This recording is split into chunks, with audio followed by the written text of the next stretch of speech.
Hello friends, जो लोग तोरई या गिलकी या जो भी आपके शहर में बोलते हो, इसे सब्जी से थोड़ा सा हिचकिचाते हैं खाने में, वो भी मांग मांग के खाएंगे आपसे। एक बार आप इस तरह से बना के देखिए, मांग मांग के खाएंगे और बार बार खाएंगे। हर बार आपसे कहेंगे कि तोरई की सब्ज़ी इसी तरह से बननी चाहिए, और फटाफट से 2 की जगह 4 रोटी खाएंगे। तो आप तैयार हो जाइए, चलिए मेरे साथ बिना स्किप किए हुए हम बिल्कुल नए स्टाइल में तोरई की सब्ज़ी बनाते हैं। आज तो आप साथ चल रहे हैं ना, फटाफट से किचन में चलते हैं। देखिए, यहाँ मैंने लिए हैं 600 ग्राम तोरई। ये मैंने सॉफ्ट वाली लिया, आप कैसी भी ले सकते हैं जो आपके एरिया में मिलती हो। बस ध्यान ये रखना है कि उसमें बीज ना हो। यहाँ मैंने इनको छील लिया और छील के इस तरह से 2-2.5 इंच के पीसेज में मैं कट कर रही हूँ। ऊपर नीचे दोनों साइड से कट कर दिया, और उसके बाद 2-2.5 इंच के पीसेज में मैंने सभी को कट कर रही हूँ। आप ध्यान रखिएगा कि तोरई में बीज ना हो। देखिए, मैंने सबको कट कर लिया। इस तरह से हमें बीच में कट लगाने की ज़रूरत नहीं है। हाँ, अगर आपकी कोई तोरई ज़्यादा मोटी है तो आप बीच में एक कट लगा सकते हैं। चलिए, इनको हम साइड में रखते हैं। एक अच्छा चटकारेदार मसाला तैयार करते हैं। यहाँ मैंने 2 चम्मच मूंगफली दाने लिए हैं, 7-8 कली लहसुन के लिए, आधा चम्मच मैंने काली मिर्च लिए, और ये मैंने भिगोकर 20 मिनट पहले रखी थी। 4 लाल मिर्च और इमली ये लिए मैंने। तो ये पानी सही डाल दिए। हमें इसका फ़ाइन पेस्ट बनाना है। अगर आपको ज़रूरत लगे तो आप 1-2 चम्मच और डाल लीजिएगा। देखिए, मैंने इसमें 2 चम्मच पानी और डाला था। देखिए, इसका पेस्ट कितना कमाल बना है। अब हम अपनी तोरई के पास आते हैं। ये तोरई हमने जो कट करके रखी हुई थी, इसके ऊपर हम अपना पेस्ट मिला देंगे। ये जो हमने अभी मूंगफली वाला पेस्ट बनाया ना, ये इसके बाद में इस पर हमने 1 स्पून हल्दी डाली है, नमक डाल रहे हैं 1 स्पून, इस पर हम नमक डाल रहे हैं। और इसके बाद में एक बहुत ही सीक्रेट इंग्रेडिएंट है जो इसका टेस्ट कर देगा, वो है कसूरी मेथी, वो डाल रहे हैं।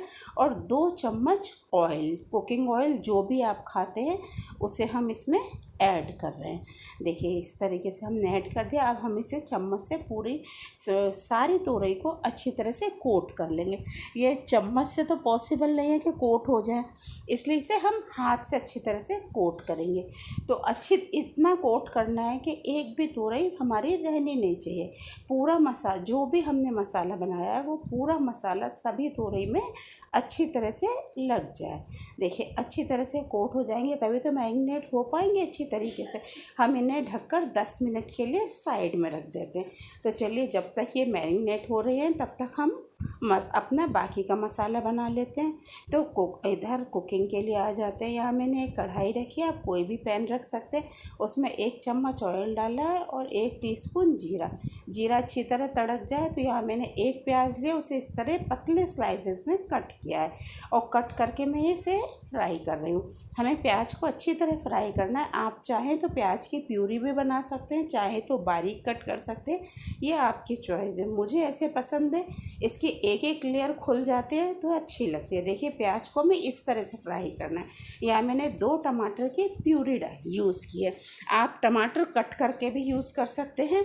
मैंने 2 टमाटर की प्यूरी यहाँ यूज़ की है, क्योंकि मुझे प्यूरी फॉर्म में टमाटर पसंद है, कट करे हुए पसंद नहीं है। आप अपनी पसंद से कर सकते हैं। चलिए, तब तक हमारा मसाला तैयार हुआ। हम तोरई भी देख रहे थे कि मैरिनेट हुई या नहीं हुई।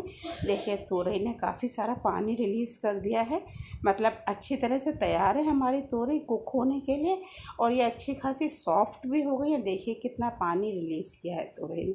लेकिन नमक डालने से और हल्दी वगैरह डालने से अच्छी तरह से मैरिनेट हो जाती है। देखिए, अब हम इसमें यहाँ हल्दी बिल्कुल थोड़ी सी डालेंगे, क्योंकि वहाँ तोरई में हम हल्दी डाल चुके हैं। यहाँ किचन किंग मसाला डालेंगे। हमें ज़्यादा मसाले बिल्कुल भी ऐड नहीं करने हैं। और कलर के लिए 1 चम्मच है कश्मीरी लाल मिर्च डाल रही हूँ मैं, और आधा चम्मच लाल मिर्च डाल रही हूँ, क्योंकि हम 4 लाल मिर्च और काली मिर्च ब्लेंड कर चुके हैं ना। और ये शुगर पाउडर डाल रही हूँ मैं 1 टीस्पून। हरी सब्जियों में शुगर पाउडर डालने से ये टेस्ट को बैलेंस कर लेता है। और कसूरी मेथी डाली मैंने। शुगर पाउडर डालना बहुत ज़रूरी होता है, ये बैलेंस कर लेता है। आधा कप पानी डाल के हम अच्छी तरह से मसाले को पका लेंगे, क्योंकि हमने जो ये ड्राई मसाले डाले हैं इनका पकना भी ज़रूरी है, नहीं तो कच्चेपन की स्मेल आएगी। तो देखिए हमने अच्छी तरह से इन्हें पका लिया। अब हम तोरई इसमें ट्रांसफ़र कर देंगे। तो सारी तोरई हम इसमें ट्रांसफ़र कर देंगे। देखिए तोरई कितनी सॉफ्ट हो गई है, ये मैरिनेट करने का नतीजा है कि ये सॉफ्ट हो गई है। तो अब इन्हें कुकिंग में ज़्यादा टाइम नहीं लगेगा। तो हम सारी तोरई अब कढ़ाई में मसाले में हम इन्हें ट्रांसफ़र कर देते हैं। देखिए सारी तोरई हमने ट्रांसफ़र कर दिया और कितना सारा पानी इसने रिलीज़ किया हुआ है। देखिए ये सब पानी रिलीज़ किया हुआ है, ये सब हम इसमें ही ऐड कर देंगे और इसके बाद अच्छी तरह मसाले से हम कोट कर लेंगे। तोरई को बहुत अच्छी तरह से हमने कोट करना है और इसमें भी हमें पानी ऐड नहीं करना है। अगर आपको लगता है कि पानी ऐड करना है, हमें लो टू मीडियम फ्लेम पे इसे कुक करना है। अगर आपको लगता है कि पानी ऐड करना है तो आप पानी ऐड कर सकते हैं। यहाँ मैंने नमक डाला है, आप टेस्ट के अकॉर्डिंग नमक डालिए। याद रखिएगा पहले भी हमने नमक डाला हुआ है, तो यहाँ टेस्ट के अकॉर्डिंग नमक डालिएगा। और इसको अब हम ढक कर कुक करेंगे 5 मिनट के लिए। तो देखिए 5 मिनट में ये अच्छी खासी कुक हो गई है, बिल्कुल बनकर तैयार है। अगर आपने अभी तक सब्सक्राइब नहीं किया है तो प्लीज़ प्लीज़ प्लीज़ सब्सक्राइब कर दीजिए और मेरी रेसिपी अच्छी लगी हो तो लाइक कर दीजिए और कमेंट तो आप करेंगे और अपने सभी मिलने वाले और दोस्तों को शेयर कीजिए। रेसिपी कितनी कमाल की रेसिपी बनी है। देखिए तैयार है हमारे तोरई खाने के लिए। जो लोग नहीं खाते वो भी मांग मांग कर आपसे खाएंगे। मैंने इसे कोरिएंडर लीव्स से गार्निश किया है। चलिए फिर मिलते हैं नए वीडियो में नई रेसिपी के साथ में। Thank you.